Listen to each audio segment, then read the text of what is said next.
Mesdames et messieurs, bonsoir, bienvenue dans ce bulletin d'information.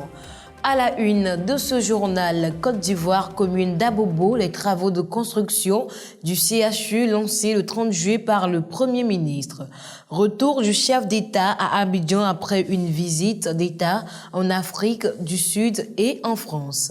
Sud Comoé, Benoît Samo, journée de la salubrité initiée par la chefferie. Merci d'être sur la RSTV. Le président de la République, son Excellence Alassane Ouattara, a regagné Abidjan après une visite d'État en Afrique du Sud du 20 au 23 juillet 2022. Le chef de l'État, qui était accompagné de son épouse Dominique Ouattara, a été accueilli à son arrivée à l'aéroport Félix Houphouët-Boigny, où il s'est exprimé dans le pavillon d'honneur de l'aéroport. Commentaire, Mariam Guiraud. Le président Alassane Ouattara a regagné Abidjan ce 30 juillet 2022. Le chef de l'État rentre de la France après sa visite d'État de quelques jours en Afrique du Sud, d'où il s'est envolé pour la France accompagné de son épouse. Il a été accueilli par le vice-président, le premier ministre et plusieurs membres du gouvernement. À sa descente d'avion, le président de la République a animé un point de presse dans lequel il a livré les grandes lignes de ses travaux en Afrique du Sud, entre autres la signature d'accords commerciaux et la rencontre avec la diaspora ivoirienne vivant en Afrique du Sud. Comme vous le savez, j'ai effectué à l'invitation de mon frère, le président Cyril Ramaphosa d'Afrique du Sud, une visite d'État en Afrique du Sud du 20 au 23 juillet dernier. C'était la première visite d'État d'un chef d'État ivoirien. Les échanges ont porté sur plusieurs points. Je rappelle que nous avons, à l'occasion de sa visite officielle en Côte d'Ivoire, signé 8 accords, dont 6 ont déjà été ratifiés. Et cette fois-ci, nous avons noté le dynamisme de la coopération entre nos deux pays et l'intérêt croissant des entreprises sud-africaines pour la Côte d'Ivoire et des entreprises ivoiriennes aussi pour l'Afrique du Sud, ce qui est une bonne chose. Et comme vous le savez, nous encourageons nos entreprises à prospecter au-delà de notre pays et je me réjouis qu'ils étaient nombreux, les hommes d'affaires, à participer à cette mission. Et nous avons aussi convenu qu'il fallait renforcer davantage nos relations commerciales.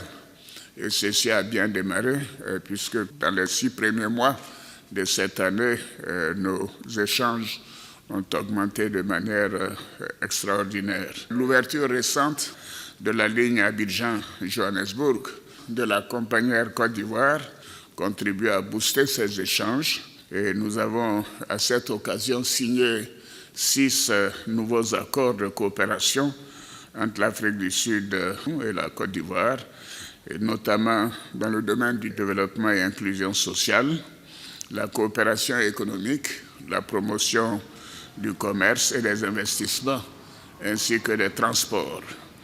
Alors, au cours du forum, nous avons fait un développement sur la situation en Côte d'Ivoire.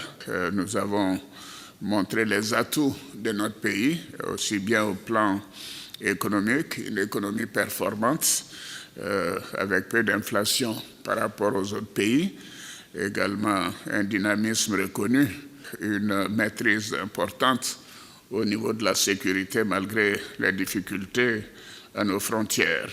Commune d'Abobo, le Premier ministre Patrick Achi était au nord d'Abidjan, notamment à Bobo ce 30 juillet 2022 pour la pose de la première pierre du futur CHU d'Abobo, par ailleurs le plus grand centre hospitalier de Côte d'Ivoire d'un volume de 600 lits.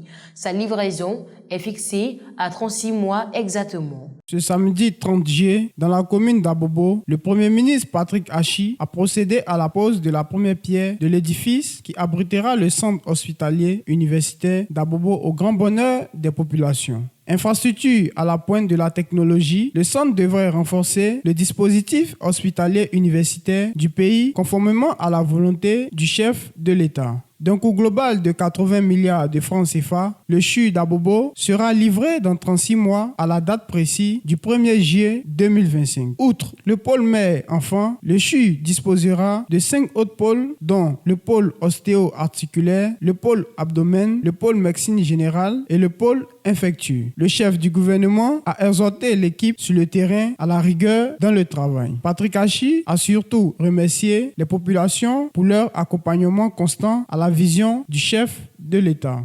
Abobo est en chantier, Abobo est en progrès, Abobo sera demain cette cité moderne, fluide, complète, où l'on vivra encore mieux, plus heureux et plus longtemps. Oui, vous avez raison de faire confiance au président de la République, son Excellence M. Alassane Ouattara et à l'ensemble de son gouvernement. Oui, vous avez raison de suivre ceux qui parlent peu mais agissent pour changer votre vie de tous les jours et le prouvent depuis une décennie. Benoît Samo, journée de la salubrité initiée par la chefferie. Initiée par la chefferie, cette journée de salubrité rentre dans le cadre du coutumier toilettage de ce beau petit village de Benoît. Reportage Adam Skamate, en commentaire Franck Morrison. Annoncé depuis le 27 juillet 2022 lors de la rencontre entre la chefferie et les populations, c'est ce lundi 1er août 2022 que toutes les communautés, comme un seul homme, ont passé au peigne fin tous les coins et recoins du village. Elles ont aussi épuré les infrastructures de drainage des eaux de ruissellement afin de donner fière allure au village en prélude à la fête de l'indépendance prévue pour le 7 août 2022. La population ont été soutenues dans cette activité par les opérateurs économiques de la cité, entre autres les boulangeries, les livres-services, les syndicats des transporteurs et chez lui, des vendeuses du grand marché. Pour les chefs notables Mloku et Adjobi, le président du Forum des jeunes, cette union autour du bien public témoigne de la fraternité et de la cohésion sociale qui unissent les différentes communautés ethniques vivant à Samo. C'est à travers le rappel de la date du prochain toilettage du village et les remerciements à l'endroit de la police de Samo que M. Tidiane Maïga, porte-parole de la chefferie, a mis fin à la cérémonie. Al-Mustafa, reconnu coupable et condamné à 5 ans d'emprisonnement. Il avait été interpellé puis mis en liberté provisoire. Al-Mustafa a finalement été condamné le vendredi 29 juillet 2022 par la justice ivoirienne à 5 ans de prison et 210 millions de francs CFA d'amende. Franck Morrison nous fait le commentaire.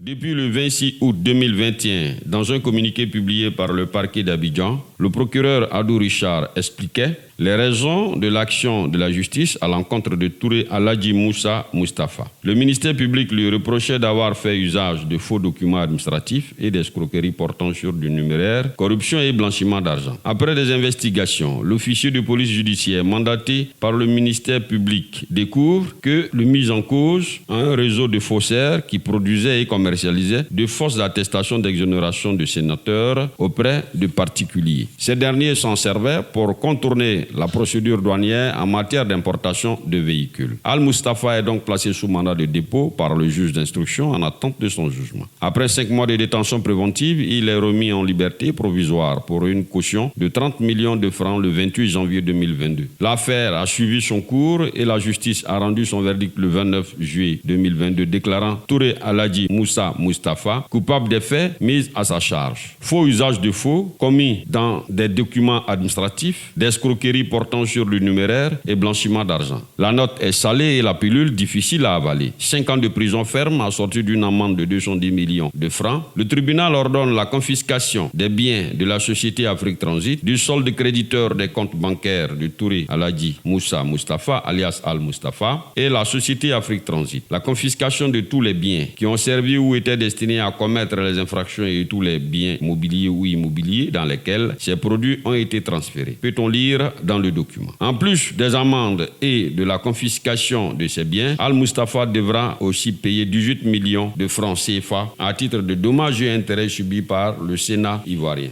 Pour terminer, Sud Comoé, lancé depuis le 1er juillet 2022, le LF Festival d'Adiaké a connu des moments de pic les 27, 28, 29 et 30 juillet 2022 avec la finale des courses de pirogue, du Saucer Beach et du concours culinaire le samedi 30 juillet 2022 au bord de la lagune Abi. Le reportage avec Serge Niaoré. La commune d'Adiaké a connu une ambiance particulière ce samedi 30 juillet 2022. C'est au bord de la lagune Abi, dans le fief du peuple Bétibé, que les festivités marquant la 6e édition du LF Festival se sont tenues en présence des rois et chefs traditionnels du Sud Komoué et du préfet d'Adiaké. Le premier magistrat de la commune, M. Iansié Yakouba, dans son mot de bienvenue, a remercié toutes les autorités qui ont accepté de soutenir la municipalité d'Adiaké lors de cette aventure culturelle et sportive qui tente à prendre des allures nationales avant de souhaiter bon festival à tous et à toutes. Mesdames et messieurs de la presse, chers festivaliers, brave population d'Adiaké, mesdames et messieurs, notre LR Festival d'Adiaké vit aujourd'hui sa 6e édition. Et l'occasion, pour cette occasion, vous avez répondu présent. Et vous êtes venus nombreux pour vivre avec Adiaké, avec sa très hospitalière population, les festivités des LR 2022. Aussi, en ma qualité de premier magistrat de cette modeste commune, je vous dis Ablamoutché. Akwaba pour vous dire la bienvenue en terre Bétibé. Bienvenue au bord de la lagune Abi en ce jour de 30 juillet 2022. Honorables personnalités, distingués invités, mesdames et messieurs de la presse, chers festivaliers, j'espère que vous garderez un souvenir alléchant de LR 6e édition. Je vous donne les clés de la ville. Bon festival à toutes et à tous. Vive LS Festival, 7e édition 2023. Je vous remercie pour votre attention.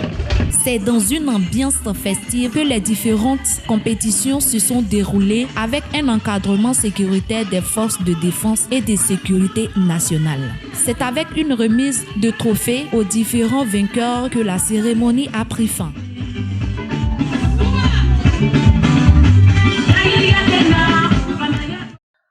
C'est donc sur ces images que prend fin ce bulletin d'information.